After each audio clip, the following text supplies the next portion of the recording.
If you believe in God, I don't see how you cannot be a Muslim. I just don't see the attraction to any other religion that makes any kind of sense. How is Christianity protecting you? How is Christianity helping your neighbors? How is Christianity preserving anything? Andrew Tate's recent conversion from Christianity to Islam has sparked widespread discussion. In this video, Pastor Cliffe Knechtle delves into the core distinctions between these two faiths and articulates why he believes Jesus Christ offers a more reliable path than Muhammad. Stay tuned for an insightful analysis, and don't forget to share your perspectives in the comments below. I find it very, very interesting that Christians look at Islam as a threat as opposed to just understanding that it is a massive power vacuum because Christianity feels godless and you do not feel God in Christianity anymore. And that's the reason that people are so attracted to Islam. That's the reason I was attracted to it, because I respect it. I would argue that most Islamic countries have an Islamic feel. I would argue you'd avoid a lot of the LGBT garbage. You'll avoid a lot of the woke insanity. You'll avoid a lot of the feminism, which has destroyed the West, and all these things, because Islam is being adhered to and it's keeping the society functioning.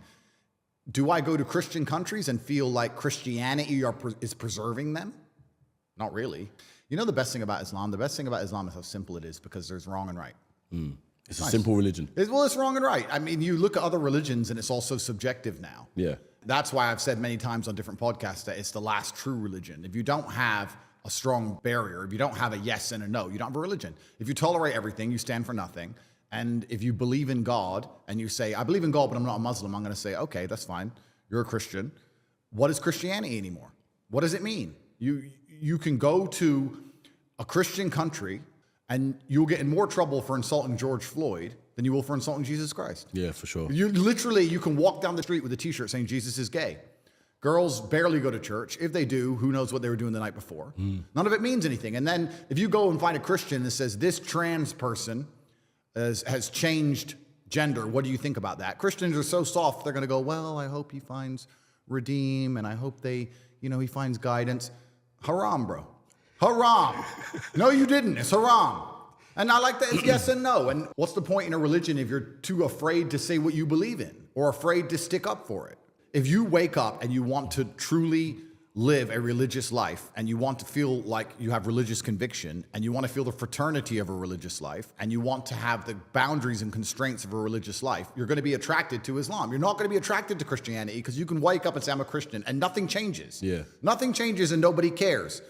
Christians must feel a deep resentment towards Muslims, especially the true believers, because we stick up for what we believe in, and they want to, but they can't because their own religion has become so woke and almost betrayed them. How can you stand up and say, I'm a Christian and I mean it, and you better, when they have gay preachers?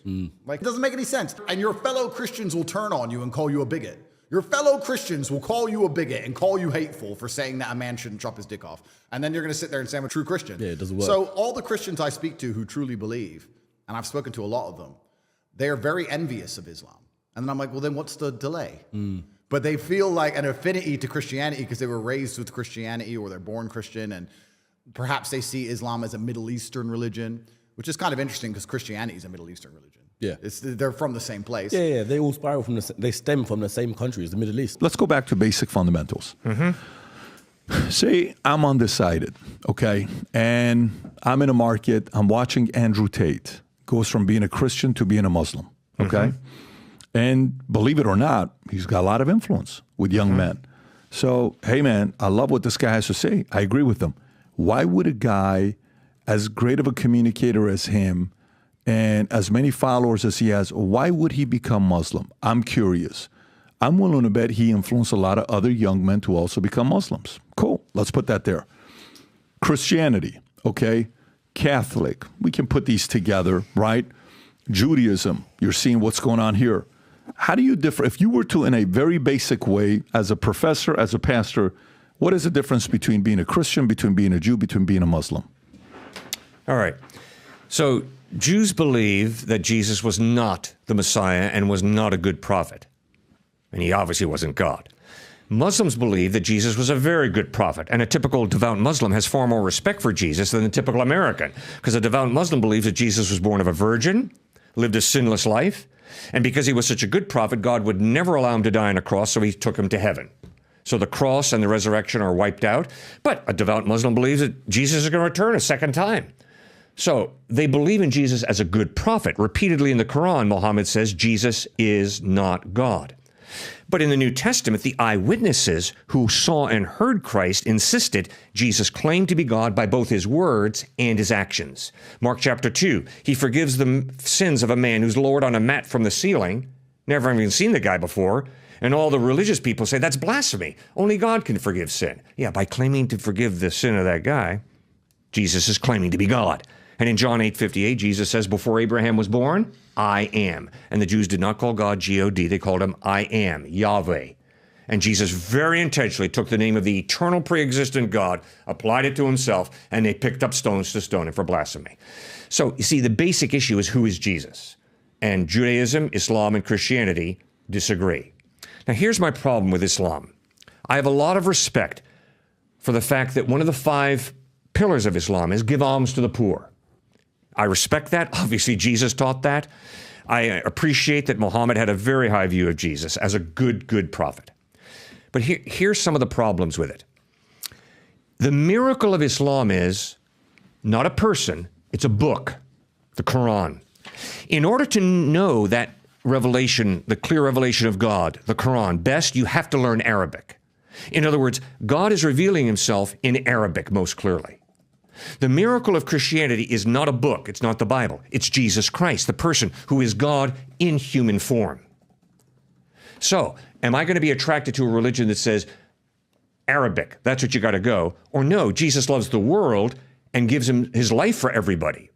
Second difference is, Muhammad came with a sword. And let's be honest, it was not pretty for North Africa and for Europe, what the Muslims did. And one of the largest churches in the 2nd and 3rd century was in Egypt, and that church got slaughtered. So Muhammad came with a sword. Jesus came with a towel, and he served people. And I am convinced that the reason that more people are followers of Christ than any other religion is because of his love, his serving, as well as his truth that he outlined very, very clearly. So those are 2 of the reasons that I think it's very difficult to be intellectually honest and to go down the path of Islam, because there are some real contradictions. The third one is this. Muhammad was born in 570 AD, lived till about 632 AD. So obviously he never met Jesus. He insisted that Jesus never claimed to be God. Sorry, the eyewitnesses who saw Jesus, who heard Jesus, clearly wrote he claimed to be God. Now, who am I going to trust? Am I going to trust a guy who was born 570 years after the fact, who obviously never met Jesus? Or am I going to trust the eyewitnesses? Well, that's a no-brainer. Every single time I want to find out about any historical figure, I want to press the information back as far as I can, hopefully to the eyewitnesses. So Jesus clearly claimed to be God, which is a fundamental philosophical and religious mistake that Muhammad and the Quran are making when they deny the deity of Christ.